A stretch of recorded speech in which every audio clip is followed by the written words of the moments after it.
Assalamualaikum warahmatullahi wabarakatuh dan selamat berjumpa lagi bareng saya Andi Sulowibo di channel kita yang tercinta nih pemirsa. Kali ini saya memperbaiki sebuah UPS yang dulu pernah saya otak-atik dan videonya saya upload di channel ini. Mungkin pemirsa bisa tonton di playlist ya. Kalau misalnya kerepotan untuk cari videonya, kalau misalnya juga linknya belum saya sertakan di deskripsi, pemirsa bisa masuk ke channel ini dan lihat di sana ada video UPS. Di sana udah saya jelasin step by step dan panjang lebar banget, jelas banget supaya pemirsa bisa ngerti kerusakan UPS itu gimana sih cara identifikasinya. Nah, pemirsa bisa tahu di video itu. Sekarang saya tes sekarang saya tes dulu, saya colokin ke arus listrik 220 volt. Kira-kira gimana hasilnya? Ternyata UPS ini memang nggak hidup sama sekali. Nggak hidup sama sekali pemirsa. Jadi ceritanya setelah beberapa bulan saya mau cek ulang gitu dan mau nunjukin lagi ke pemirsa mungkin yang kemarin, karena mungkin yang kemarin itu saya nggak nunjukin praktek untuk penggantian baterai. Kali ini saya mau mengganti baterainya dengan baterai yang baru atau baterai yang lain yang tegangannya masih ada, yang ampernya masih ada juga pemirsa.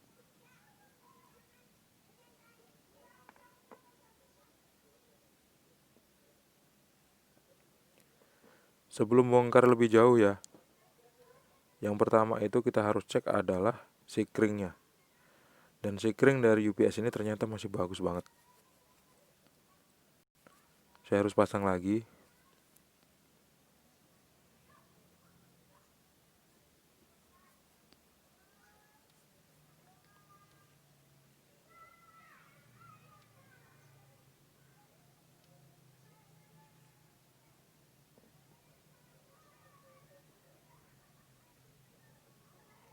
Ada beberapa buah skrup di sini pemirsa, di atas sama di bawah. Jadi yang di atas ini ada segelnya. Karena udah nggak ada garansinya lagi, jadi segelnya saya paksa aja untuk saya jebolin. Nggak perlu saya hati-hati untuk membuka segelnya ya pemirsa. Karena ini UPS beli paket bareng CPU, monitor, dan lain-lain waktu zaman sekitar 10 tahun yang lalu kayaknya.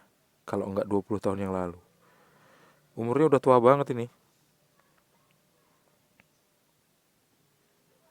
Di bawah ada 4 buah skrup, harus kita buka dulu.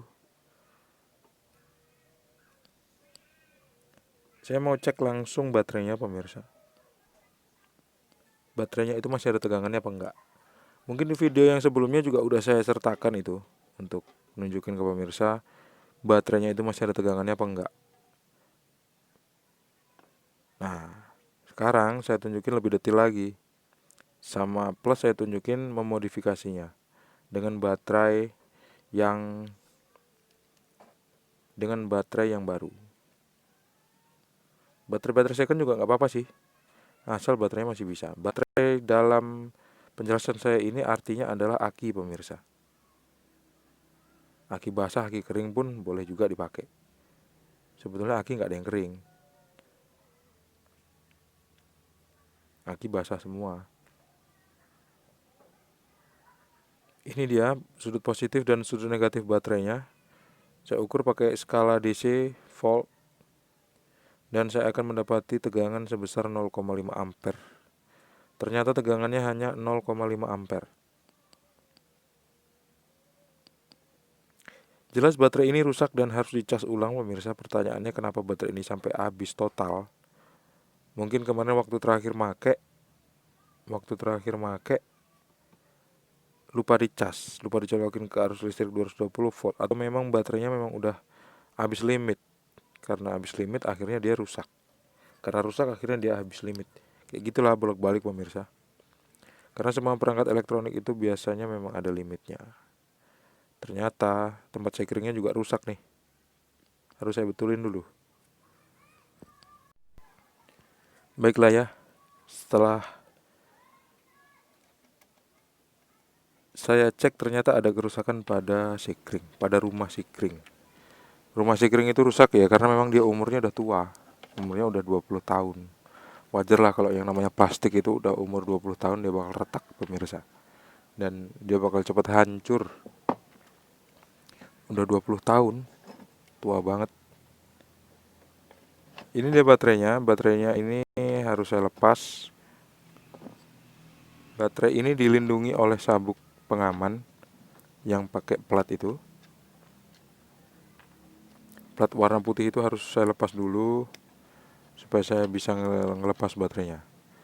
Dan pemirsa, ini saya sarankan kalau misalnya mau memperbaiki UPS, kalau baterainya masih bagus, hati-hati banget waktu ngebukanya ya, karena tegangannya 220 volt outputnya. Dan dia dalam keadaan diam aja dia ngeluarin tegangan 220 volt. Jadi sangat-sangat bahaya kalau misalnya pemirsa mau memperbaiki UPS atau ngotak-atik UPS tapi pemirsa nggak punya basic elektronik atau nggak punya basic listrik dan nggak ngerti sama sekali sama elektronik. Jangan sekali-sekali bongkar peralatan elektronik ya, karena bahaya. Karena semua itu harus dikerjakan oleh ahlinya. Karena ini UPS baterainya rusak, jadi saya berani bongkar-bongkar dan tunjukin ke pemirsa gimana cara aman untuk membongkarnya, gimana cara untuk memperbaikinya, untuk mendiagnosa kerusakannya juga seperti apa. Saya bakal tunjukin ke pemirsa. Dan terima kasih banget buat pemirsa yang udah nonton video ini. Dan klik like, subscribe, dan membagikan video ini ke teman-teman pemirsa. Saya ukur dari dekat supaya nggak ada bias pengukuran. Ternyata masih tetap 0,5 ampere. Kenapa terjadi bias pengukuran? Karena dia masuk ke dalam rangkaian elektronik yang sebelumnya. Saya udah siapkan baterai motor yang second. Baterainya second maksudnya, motornya motor baru. Baterainya second. Selama make baterai ini belum pernah ganti. Selama pakai motor baterai ini belum pernah ganti dari 2011. Bukan 2011. Dari 2012 sampai 2020 baterainya ini gak pernah ganti. Artinya baterainya awet banget. Tapi sekarang mau gak mau dia harus diganti yang baru. Daripada saya buang, karena ini masih ada tegangannya, saya pakai untuk ngetes UPS ini. Kira-kira bisa apa enggak. Ada tegangannya? Ada tegangannya sebesar 12,4 volt. Soketnya beda pemirsa. Saya mau memasang soket asli dari pabrik UPS itu ke baterai saya yang second, nggak bisa. Karena soketnya memang beda. Jadi harus saya modifikasi. Sebelum saya memodifikasi itu, saya mau memperbaiki dulu rumah sikring yang pecah itu pemirsa. Saya harus lem pakai epoksi.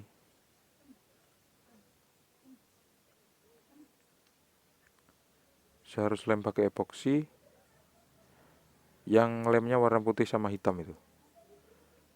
Begitu udah dicampur-campur terus saya tempelin di tempat yang kira-kira saya pengen lem. Dan saya tunggu sampai kering.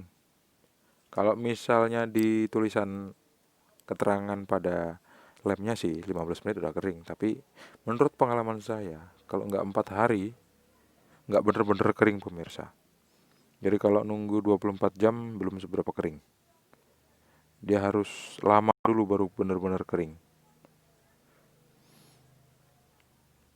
Setelah beberapa hari nanti bakal saya balik lagi ke pemirsa untuk nunjukin hasilnya seperti apa ya.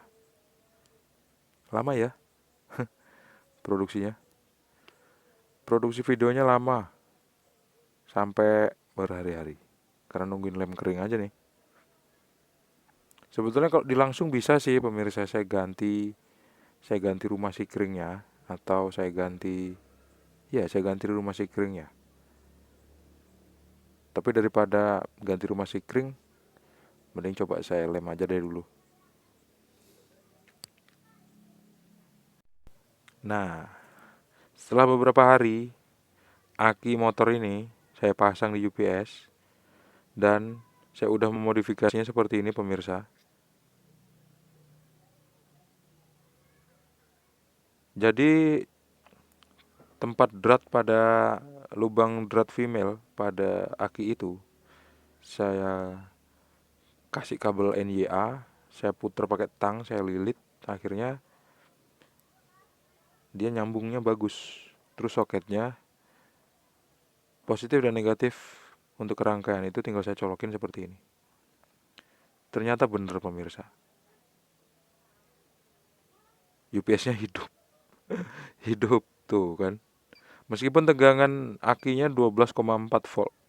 Padahal ini aki second, dan aki second ini harusnya memang udah dibuang. Karena kalau dia dicas, dia nggak bakal nyimpen lama. Tapi nggak apa-apa. Bisa dipakai untuk ngetes kerusakan UPS itu terletak pada komponen apa yang rusak. Ternyata benar positif pada akinya. Tuh kan kedip-kedip ya. Harusnya di belakang sana terukur 220 volt di tegangan outputnya ya. Kita akan buktikan. Atau bisa juga tegangan 220 volt itu nggak keluar karena akinya memang kurang ampernya pemirsa. Atau tegangannya tuh kurang. Lihat ya. Tuh. Di jarum alphameter saya nggak nunjukin tegangan output sama sekali pemirsa. Meskipun UPS ini dalam keadaan hidup, dalam keadaan backup. Bisa jadi harus saya cas dulu pakai arus listrik 220 volt. Kayaknya harus dicas dulu deh pakai arus listrik 220 volt. Ini dia setelah beberapa hari. Udah kering ya pemirsa. Tuh, yang saya lem pakai epoksi udah kering.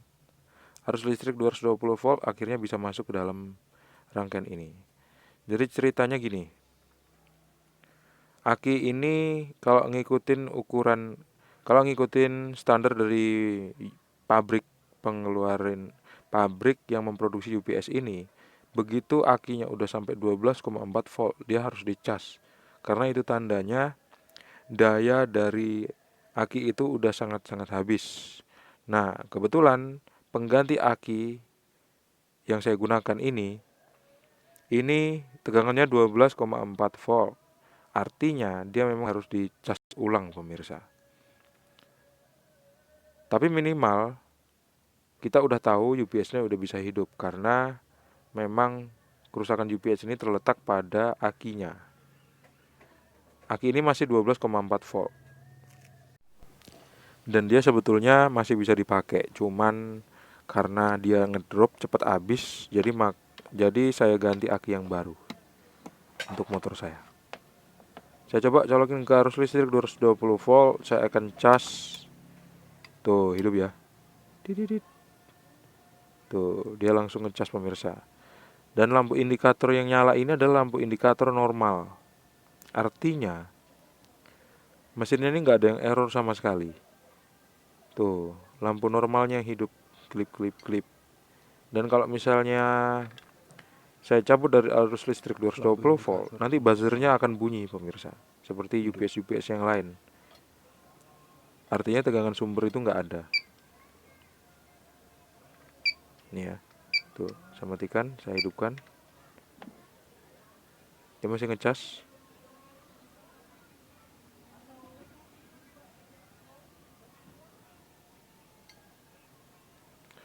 Mungkin saya akan cas sampai lama, atau mungkin saya udah akhiri aja sampai di sini penjelasannya ya.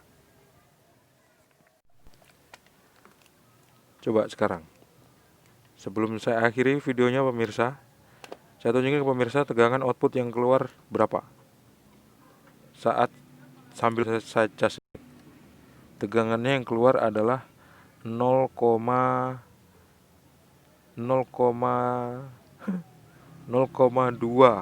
volt AC. Artinya baterainya belum terisi penuh. Nah, nanti kalau misalnya baterainya udah terisi penuh, atau kalau UPS-nya udah keburu diambil sama yang punya, kalau nggak UPS-nya keburu diambil sama yang punya, saya bakal tunjukin ke pemirsa hasil dari pengecasan sekian lama itu. Yang jelas baterainya yang rusak. Terima kasih sudah menonton pemirsa, semoga bermanfaat. Begitulah cara memperbaiki UPS yang rusak, tiba-tiba mati total. Kerusakannya adalah pada baterainya. Yang saya pegang ini, UPS yang saya perbaiki ini, yang rusak adalah baterainya. Jadi nggak perlu ngecek komponen-komponen elektronik yang lain, karena cuma baterainya aja yang rusak.